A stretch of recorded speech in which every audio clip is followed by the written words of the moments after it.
19년부터 21년까지 무차별적인 상승은 불가능합니다. 금리가 초저금리가 아니기 때문에 따라서 바닥은 다졌지만 실수의 움직임에 따라서 차별화된 양상, 착한 상승 뭐 그 정도로 느낌을 가져가시면 될 것 같습니다.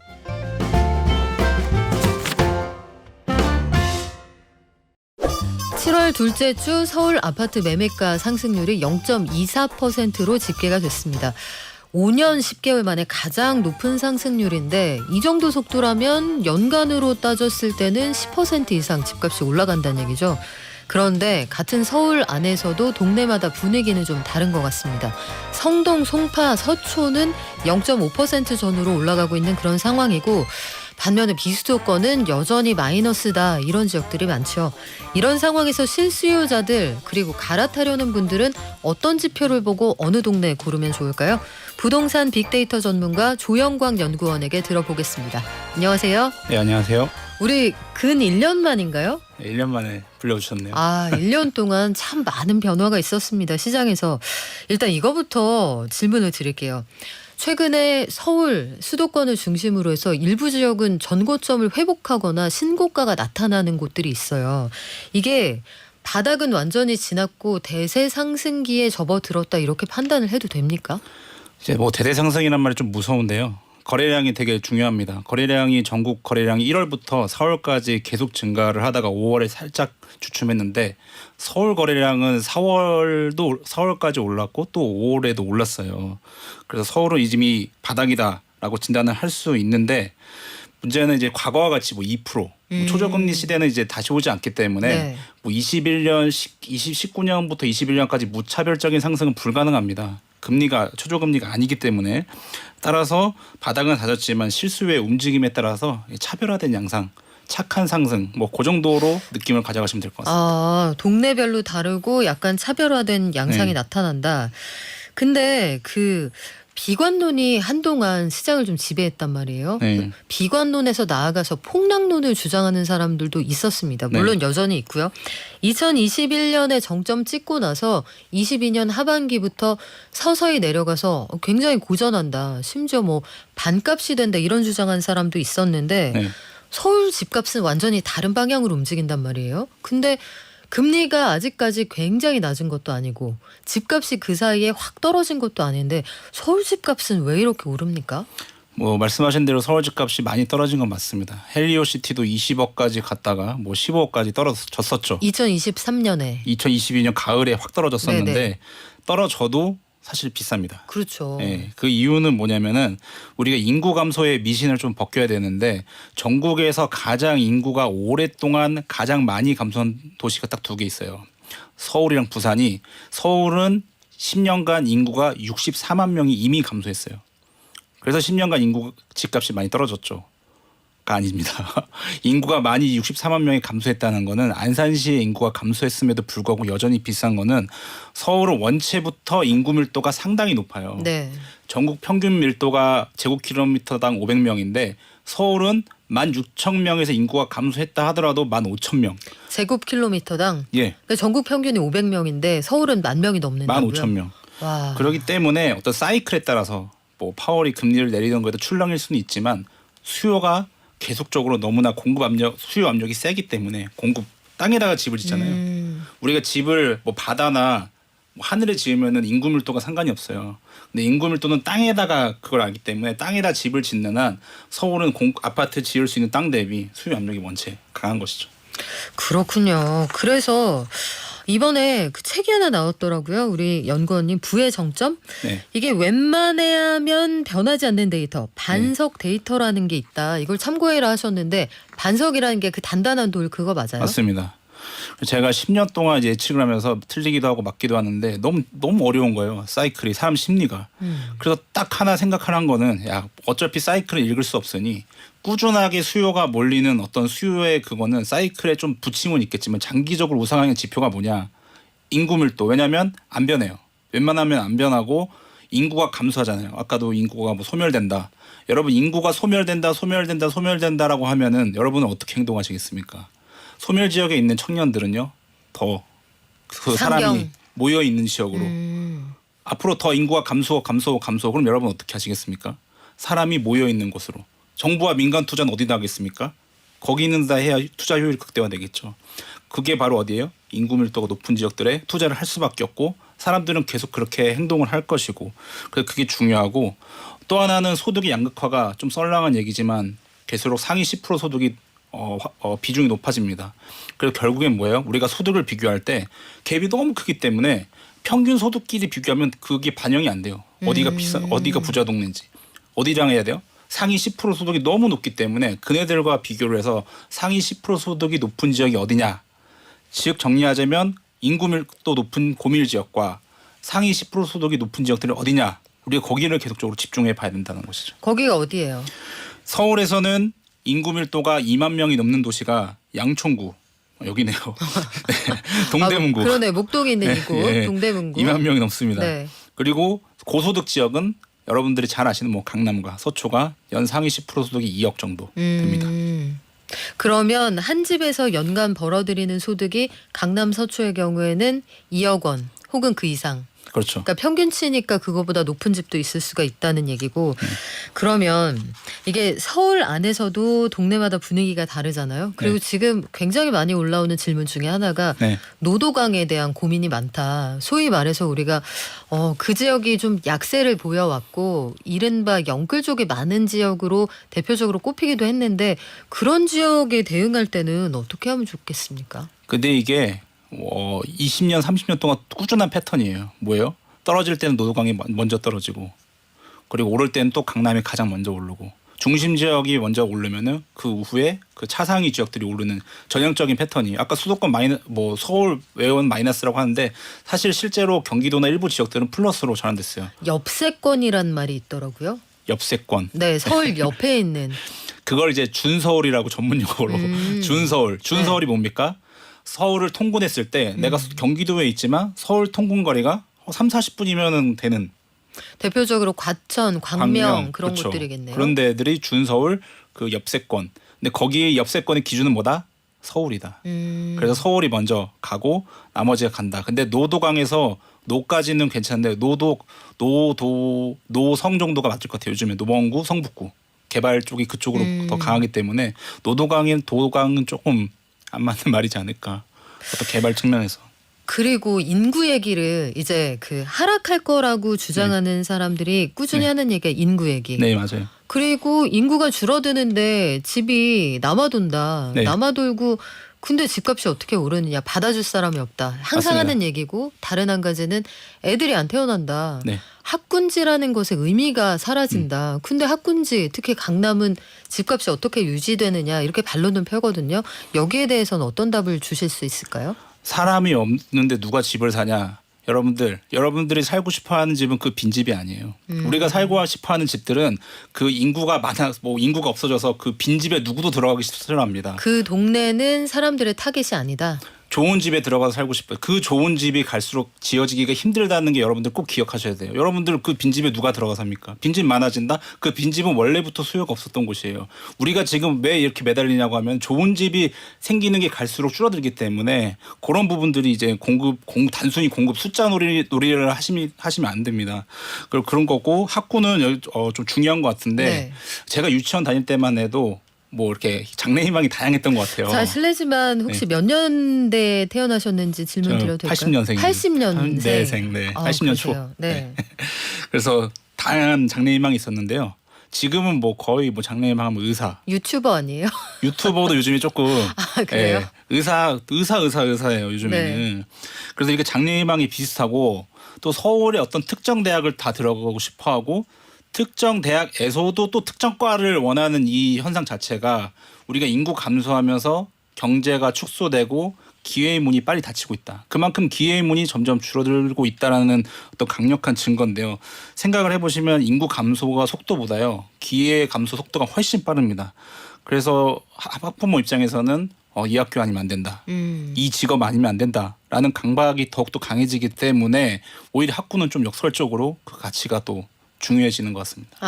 얼마 아이들이 태어나지 않는 것 같지만 그 애들을 좀 더 옵션이 많은 아이로 길러내고 싶어한다. 가장 강력한 통계가 N수생 있죠. N수생. 네. 수능을 다시 보는 사람들의 비중이 역대 최고치예요. 네. 그러니까 그렇게 도전을 해야만 하는 사회적인 분위기도 조성이 되고 네. 사실 재수한다는 건 돈 든다는 얘기잖아요. 맞습니다. 그러니까 물적인 토대도 있다는 얘기고. N수생 가장 높은 비중이 강남 3구죠. 그러니까 이런 게 그렇군요. 인구가 뭐 없는데 대학교가 뭐 없는데 왜 이렇게 열심히 하는 걸까 생각해 보시면 그런 이유. 기회의 문이 빨리 닫힌다. 그러게요. 지방대학 소멸 이야기가 꾸준히 나오는데 왜 벚꽃 피는 순서대로 지방대가 문을 닫는다고 하지만 실질적으로 말씀하신 것처럼 그 모두가 원하는 특정 학교 특정과는 경쟁률이 여전히 높잖아요. 갈수록 높아지고 있죠. 그런 생각을 좀 해보게 되네요. 네. 그러면 지방을 이야기할 때 고민되는 것들이 참 여러 가지가 있습니다. 인구 소멸에 대한 이슈를 사실 범정부 차원에서 답이 안 나오니까 등장한 게 저출산위원회. 네. 그리고 인구전략기획부라는 새로운 부처까지 만든다고 하는데 지방에서 혹시 인구가 좀 늘어나서 여기는 나중에 수도권 멋지지 않을 거야 이렇게 좀 희망을 가져볼 만한 지역은 없을까요? 희망 가져도 되는 데가 이제 강원도, 충청도인데요. 강원도, 충청도. 충청도. 네. 예. 왜냐하면 정부가 계속적으로 수도권 규제를 할 겁니다. 공장을 못 짓게, 삼성 공장 못 짓게, 지방으로 분산시켜. 그러면 어디다 가냐면은 근처에 있는 강원도, 충청도인데요. 이미 청주시가 있어요. 충북에 청주시가 있는데 2014년도에 청주시가 청원군과 통합을 해서 네. 한 번도 인구가 감소하지 않았습니다. 오. 지금까지도 그래서 85만 명이고 조금 있으면 이제 90만 명. 왜요? 인구가 통합을 하면서 이 수도권과 가깝다 보니까 여기에 SK 하이닉스나 그리고 LG 에너지 솔루션, 셀트리온 요즘 주식하시는 분들 다 웬만한 기업들이 네. 다 거기에 있고 청년들 순유입이 그래서 이루어지는. 또 하나는 뭐냐면 강원도에서도 원주시가 있는데요. 네. 원주시가 95년도에 원주군과 통합을 해요. 야, 우리 농사하면 안 돼. 이제 도농 통합으로 가야 돼. 그래서 30년 동안 인구가 한 번도 감소하지 않았습니다. 그러다 보니까 원주 혁신도시 공공기관이죠. 원주 기업도시 민간기관이죠. 이게 유치가 되는 거예요. 말씀드리고 싶은 건 뭐예요? 지방 살 길은 통합. 통합을 해서 인구가 지방인데 인구가 늘어? 그럼 기업은 갑니다. 인센티브가 주어지기 때문에. 그러면 통합을 하는 지자체가 요새 늘어나잖아요. 시도하려고. 통합하고 기업을 유치하고 이게 지방이 살 길이다. 네. 그러면은 수도권에는 규제가 점점 늘어난다는 게 비수도권에는 기회가 될 수도 있겠네요. 그렇죠. 그걸 누가 부울경 통합이 무산됐었잖아요. 그렇죠. 그것도 약간 이제 좀 됐으면 좋았을 것인데 그걸 누가 먼저 선점해서 통합시를 이루느냐. 그게 또 중요한 거죠. 강원도, 충청도 얘기를 해주셨는데 우리 중부지방에서 좀 내려가서 네. 아래쪽 그 남부지방에서는 우리가 좀 유망하게 볼만한 비수도권 도시 없습니까? 뭐 부산이죠. 뭐 부산은 인구가 전국에 500명이라고 했는데 인구 밀도가 부산은 4,300명이에요. 근데 부산에서도 최근에 우리 동네 집 안 팔려요. 산다는 사람 없어요. 청년들 서울로 다 가요. 이런 사연들 보내주시거든요. 맞는 말씀입니다. 지금 지방에서 서울로 가장 많이 뺏기는 도시가 부산이에요. 근데 이건 사실은 서울로 좀 부산을 왜 부산에서 많이 보내냐면은 네. 서울로 보낼 수 있는 경제력이 되시는 분들이 부산에 있어요. 아. 근데 또 흥미로운 건 최근 2, 3년 통계에 보면은 그게 좀 멈춰졌어요. 청년을 뺏기는 게. 네. 왜냐면은 너무 서울이 비싸다 보니까 이제는 이제 연결고리가 끊겼군요. 그래서 이제 부산에서 또 잘 해보자. 이런 트렌드인 것 같아요. 네. 어쨌든 고밀도시고 해양 대장 지역이 있고 부산은 내륙 대장 지역이 있어요. 해양 대장 지역은 뭐냐면 해수동에서 해수, 해운대구, 수영구가 해양 대장. 지방 내륙 지역은 동래구 그리고 부산 진구. 뭐 이렇게 보시면 됩니다. 그래요. 지역별로도 이런 차이들이 많이 나타난다고 하는데 또 궁금한 것들 많이 보내주시네요. 서울에서 최근 들어서 보면 서울 전세 가격도 이제 가장 최신 통계를 보니까 60주 연속 상승을 했습니다. 네. 그럼 전세 가격 얘기를 안 할 수가 없을 텐데 전세 가격이 이렇게 장기간 올라간다는 건 네. 집값을 떠받칠 수 있는 요인이 될 수 있습니까? 그렇죠. 지금 계속 시장의 기본적인 원리대로 돌아가는 거예요. 요지가 오르고 그 근방이 오르고 전세가가 오르고 매매가가 오르는 것은 망고 불변의 법칙입니다. 13년에도 똑같았어요. 13년에도 전세가가 계속 매매가다 멈춰 있는데 전세가가 오르다 보니까 그래서 지금 어땠냐면 통계가 전세 거래가 최근에 감소했어요. 없어요, 물량이. 그리고 매매 거래가 증가했어요. 이게 무슨 말? 전세가 올라가다가 감소하고 뭐 매매 거래가 증가했다? 이건 뭐예요? 서울에서 나와서 경기도 집을 사는 거예요. 이 돈이면 전세에 사느니 좀 네. 보태서 내 집 사겠다. 네. 그래서 그런 패턴이 지금 그냥 전형적인 어떤 패턴인 거죠. 근데 전세가가 지금 60주 연속 올랐으면 앞으로도 더 올라갈 수가 있습니까? 올라가는 폭은 줄어들 겁니다. 전세가가 오르는 것 중에 하나는 뭐냐면 야 집값 안 올라. 뭐하러 집을 사? 전세 사야지. 근데 여기서 살면서 기다려봐 이렇게 되는 거죠. 그게 또 전세가를 올렸었던 어떤 큰 요인 중에 하나죠. 근데 전세가를 제가 5월부터 감소했다고 말씀드렸어요. 꽤 많이 감소했어요. 그건 뭐 전세 매물도 없겠지만 이제는 오른갑다. 그러고 넘어가는 거죠. 아, 그러면 자가를 마련하시는 분들이 늘어난다. 네. 그리고 최근 들어 보면 이 은행들에서 내주는 주택담보대출 금리도 뭐 이론적으로는 2% 후반까지 가능하거든요. 네. 대부분 아마 3% 초중반에서 받으실 텐데 이게 절대적으로 평가할 때는 낮은 금리는 아니에요. 하지만 작년보다는 좀 떨어졌단 말이죠. 네. 요것도 영향을 좀 미칩니까? 절대적으로 정부의 정책은 영향을 미치는 게 한 20%고요. 절대적으로 금리입니다. 절대적으로 절대 금리. 미국에서 기준금리를 낮추는데 어떻게 우리가 금리를 올린다고 해서 금리가 올라가지는 않습니다. 미국 기준금리가 떨어지면 전반적인 금리 기조 자체가 떨어지는 것이고요. 그래서 지금 작년에 헬리오시티가 22년 가을 헬리오시티가 폭락했을 때 5% 이상으로 대출을 받은 가계 비중이 60%가 넘어갔어요. 와. 지금은 근데 4개월 연속 3% 후반대의 가계 대출을 받은 비중이 절반 이상을 차지하면 그때 반대예요. 사람들은 생각하는 거예요. 과거 같은 초저금리 안 와. 2%안 와. 근데 3% 정도 후반이라면 내가 똘똘한 한 채는 이 정도는 더 이상 떨어지기는 좀 금리가 많이 떨어지기는 어렵기 때문에 행동에 나서는 것 같습니다. 근데 진짜 현장에 계신 분들은 고민이 될 것 같아요. 이럴 때 보면 갈아타기 수요든 아니면 1주택 마련 수요든 그러니까 지금은 사실 연초 대비해서는 굉장히 많이 올랐거든요. 특히 네. 서울 수도권은 지금 시점이 한번 움직여 볼 만한 시점이 맞을까요? 그렇죠. 왜냐하면 이 패턴이 뭐 이례적인 패턴이 아니라 전세가 오르고 매매가 오르고 서울이 오르고 그 외곽 지역이 오르는 전형적인 어떤 시장의 논리에 돌아가는 패턴입니다. 변수는 과거에는 뭐 정부에서 막 많은 대책을 내는데 사실은 카드도 없고 3기 신도시도 사실 먼 얘기이기 때문에 충분히 지금은 고민해서 매수도 검토해 봐야 할 시점이라고 생각합니다. 많이 오른 것 같지만 그럼 지금보다 앞으로 더 오른다고 보시는 거예요? 오르긴 하지만 과거처럼 어디 지역이나 많이 오르지 않고 폭도 아직 세진 않을 겁니다. 선별적으로. 그러나 우리가 고민을 해야 되는 거는 다시 뭐 대득개 바운스다 이럴 가능성은 없기 때문에 우리가 이 정도 가격에서는 이제 우리가 이 정도 국면에서는 생각을 해봐야 된다. 데드캣 바운스라는 거는 다 죽어가다가 한번 반짝 네. 뛰어오르는 거잖아요. 네. 근데 그런 장은 아니라는 거죠. 그런 게 아닙니다. 왜냐하면 22년이 고점이었는데 22년 거래량이 역대 최저예요. 고점을 받은 제가 예전에도 말씀드렸는데 고점에 물린 사람들이 많아야 돼요. 그래야 데드캣 바운스 다시 이랬다가 확 죽는데 그러지 않았어요.